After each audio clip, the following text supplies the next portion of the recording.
चीजें जैसी हैं वैसी क्यों हैं?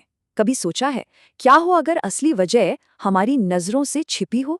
चलिए इसी सवाल के साथ कारण और प्रभाव की दुनिया में थोड़ा और गहरा उतरते हैं। अक्सर ये गलती हो जाती है कि जो कारण दिखते हैं उन्हें ही असली मास्टर मान लिया जाता है। ये एक कमाल का आइडिया है जो दुनिया देखने का नजरिया बदल सकता है। तो अगर कारण मास्टर नहीं है तो फिर कौन है? इसका जवाब हमारी नजरों के सामने नहीं बल्कि एक पर्दे के ठीक पीछे छिपा है। यहाँ एक कॉन्सेप्ट आता है शाश्वत शक्ति का। यही वो असली मास्टर है जो पर्दे के पीछे से सब कुछ कंट्रोल कर रहा है। तो कारण बस एक पर्दा है, असली असर तो शाश्वत शक्ति का है। कारण सिर्फ ऐलान करते हैं, असली मास्टर तो कोई और है।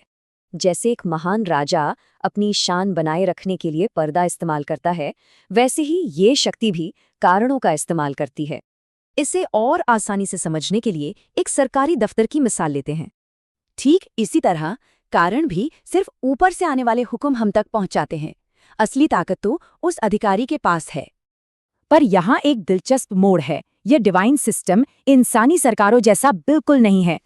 इंसानी शासकों को तो अपनी कमजोरी की वजह से सहायकों की जरूरत पड़ती है, पर शाश्वत शक्ति को किसी पार्टनर की जरूरत नहीं।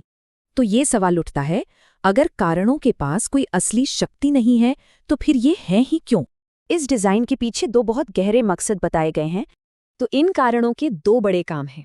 एक तो शिकायतों का निशाना बनना और दूसरा असली शक्ति की महानता दिखाना। तो जब कुछ गलत होता है तो दोष कारणों पर आता है, उस असली पावर सोर्स पर नहीं। ये एक तरह से ढाल का काम करते हैं। और यही पर्दा हमें घटनाओं के पीछे छिपी खूबसूरती और समझदारी देखने में भी मदद करता है। तो इस सवाल पर सोचते हैं कि अगर कारणकर्ता नहीं, सिर्फ पर्दे हैं, तो हमारी दुनिया असल में कैसी दिखेगी?